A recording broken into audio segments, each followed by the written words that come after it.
What is good, everybody? My name is Dylan Spalding with Auto Racing Digest. So happy to be able to be here with Auto Racing Digest for the HSR event here this weekend. We're joined by a guy who's very familiar with the IMSA game and very familiar with this style of racing, Mr. Robby Foley. Robby, thanks so much for taking some time to talk today, and excited to get to talk to you. Yeah, hi guys, how's it going? Thanks, Rick.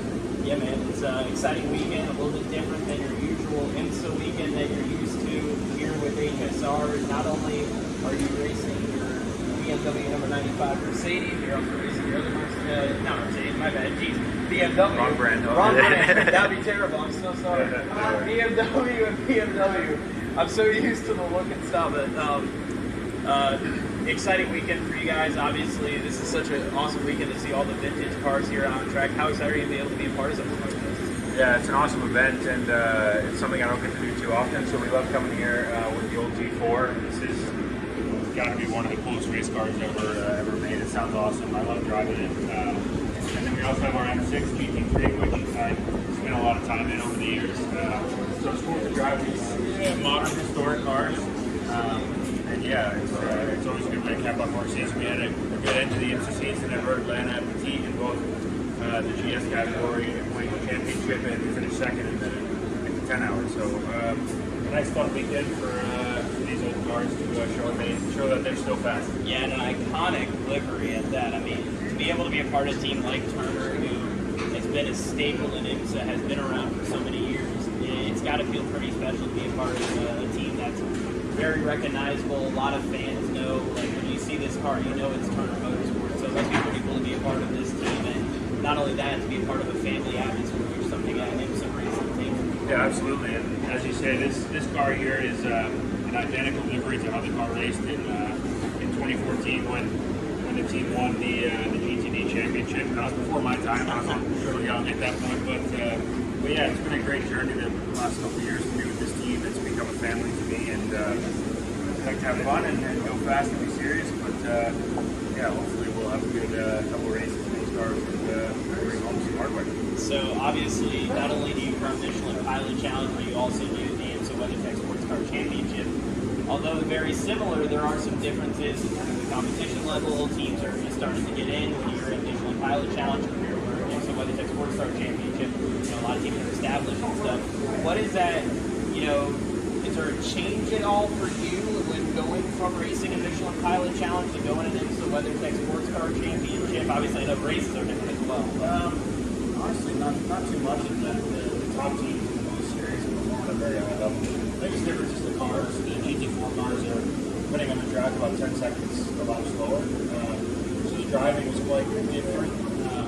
But the top teams operate at a high level. The rules are very, very similar to WeatherTech. There's a lot of strategy, a lot of rule strategy and stuff. So it's basically like WeatherTech Light or whatever you want to call it. To win a race there, you have to be perfect and execute well. It's the same as the main big championship. So I think that shows how competitive it is. And yeah, the teams that operate maybe much at the lower level, technically it's still very high level racing. So it's definitely hard to win a race there.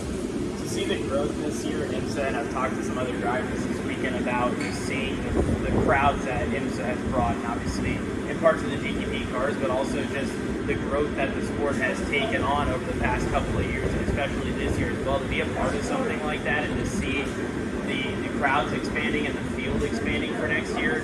What does that mean for you as a driver, and then what does that put on yourself as a driver in terms of, you know, for improving and getting better? Yeah, I think, as you say, the grids are packed, and we have a lot of big, awesome races throughout the year. Like the Team Law, the product of that race is amazing. It's close racing, it's for 10 hours, those cars fighting it out. So I think it's a great product on track. There's obviously a lot of prototypes and that technology moving forward. But I think it just shows that the sport is growing, and I think part of it's just from the new prototypes, also things like sim racing and the connections that people are trying to make to the virtual world. People that are in sim racing, it's a little bit more available. We do a lot of sim racing stuff with Team Montana's competition. I think you're just seeing growth in every area from sim racers coming to watch room racing, and a bit more passionate fans checking out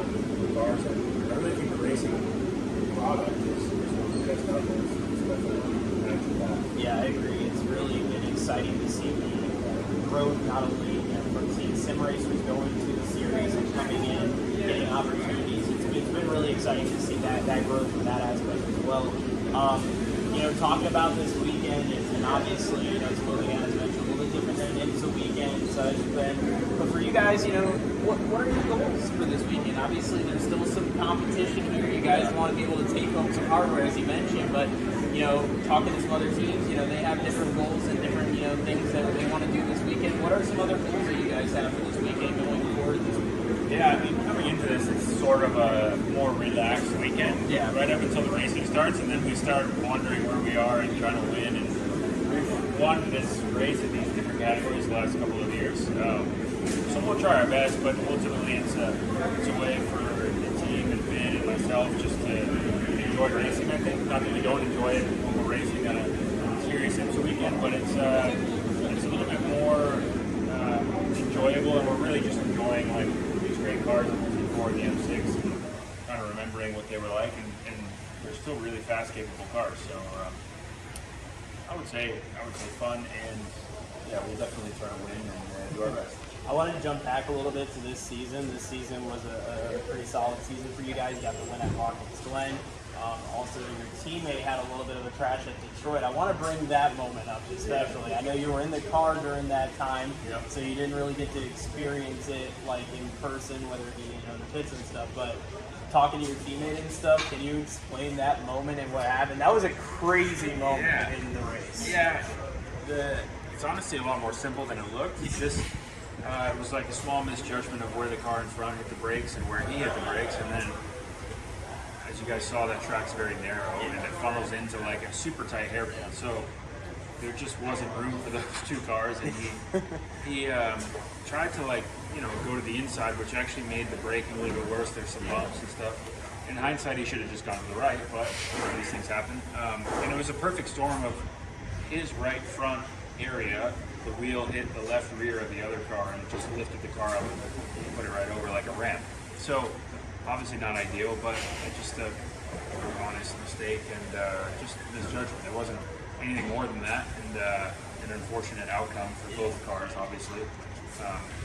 But it was definitely exciting and got a lot of publicity, that's for sure. I remember watching it and I was like, man, that was one of the craziest moments. But I mean, honestly, the season itself was kind of crazy to say the least in every class. So obviously 2024 is just right around the corner.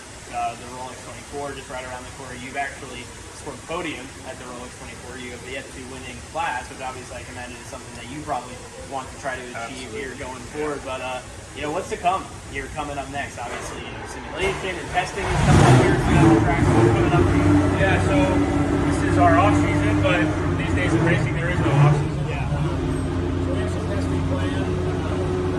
Our category is one new tire. Okay.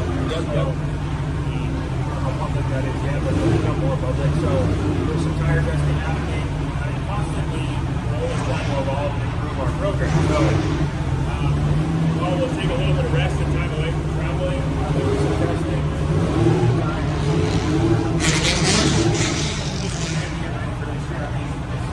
More or less the same. We're racing the same cars, but we have to push forward and try to keep developing and make it faster. Robby, for the fans, where can they find you on social media? Where can they follow everything that is? Yeah, pretty simple.